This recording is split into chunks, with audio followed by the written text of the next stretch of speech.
With the Super Bowl this Sunday on Fox, it's a great day for us to have former NFL player Chris Valletta on the couch with us. He has played for the Tennessee Titans, New Orleans Saints, and Kaylee's Tampa Bay Buccaneers. Now, in addition to the big game that we will get to in just a moment, there's big news surrounding some of the commercials slated to air, including 2 that are about Jesus Christ. They're a part of the He Gets Us campaign. Now, it's backed by a nonprofit group that bills itself as aiming to reintroduce people to the Jesus of the Bible. Ads like this one will air during the big game. Watch. I'll prepare a feast and bring them together, he thought. But some refused to join him. He was heartbroken because he wanted everyone to be filled, not with food and wine, but with compassion. But just saying the word Jesus is riling up some people on social media. One person tweeting, "Glad I'm an atheist." Others calling the ads cringe personified and are using religious freedom as an excuse to hate and discriminate. Chris, there certainly was a backlash that we've seen on social media. What are your thoughts? Well, I think this is symbolic of probably, arguably, the greatest cultural erosion in the history of our country. I feel like when you look at the numbers, we just dropped below 50% for the first time in terms of Americans' membership in houses of worship. Culture is eroding in this country. Culture is beliefs influencing beliefs, and beliefs come from values. Values come from character, and character comes from leadership. I've got 7- and 10-year-old boys. I choose to lead them to help shape their character and know that there is a God who loves them, that love, joy, peace, patience, kindness, gentleness, self-control, faithfulness, these are good things. And guess what? Those are things that Jesus did put out. And I think those are virtues and values that we need to build in this country, not tear down, and certainly have the freedom of expression to put them out in the wide open as we should. Amen. Julie, part of the campaign, as I sort of touched on earlier, it's part of an effort to shift people away from a negative public perception of Christians and toward Jesus. Now, my issue in part is with this backlash is that it's been stoked by the media that has somehow, as Chris mentioned, aired toward this public acceptance of mocking and derision towards Christians and those of the Judeo-Christian faith.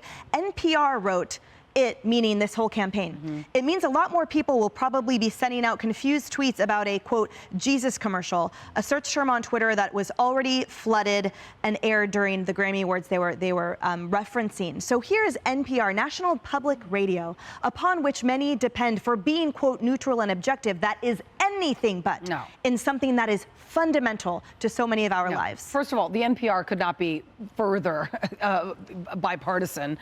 They're obviously a liberal outlet, but no, this country actually does need to find Jesus. The hate in this country is just so awful. I mean, it's at really honestly a most all-time high, the extreme left and the extreme right, and I'm not talking about one side or the other, because anytime that I meet someone who's politically extreme or an extremist, that does derive from a place of hate. Jesus teaches us to love thy neighbor, to love one another. And so I do believe that this country needs to find Jesus. And I think that this country is also very anti-American. So why would they not be anti-God? Because in the Pledge of Allegiance, we pledge allegiance to the flag. We also pledge allegiance to our God. And I don't care if you're Christian, if you're Muslim, it doesn't matter. People do need God in their life. Hopefully that will derive, and maybe perhaps lead our country into a more peaceful place. Because look at where we are now. It's not good. Amy, also part of the campaign articulated it's supposed to, or it is attempting to appeal to groups that may have felt excluded or repelled by the church in recent years, like members of the LGBTQ community, different races and ethnicities, those who lean more liberal politically, and yet people are decrying this as Christo-fascist. What is wrong with appealing to everyone? What is wrong with spreading messages of love, which is what Jesus Christ stood and died for? Look at the mote in your own eye before you look at the one in mine, or something like that with the Bible, right? Yes. Maybe the reverse. But the point is that people are so worried about what everyone else is doing that we're taking away everyone's voice. I love Jesus. I love football. I love the Super Bowl. Most of all, I love capitalism. And so if they are going to put money behind something like this in the Super Bowl, I think it's a great idea. Sad, very sad that our discussion comes back to we have to criticize each other's beliefs. Because at the end of the day, it's a Super Bowl commercial. Hopefully somebody takes away from it something that they can utilize in their life, or at least a little entertainment to talk about Monday in the office.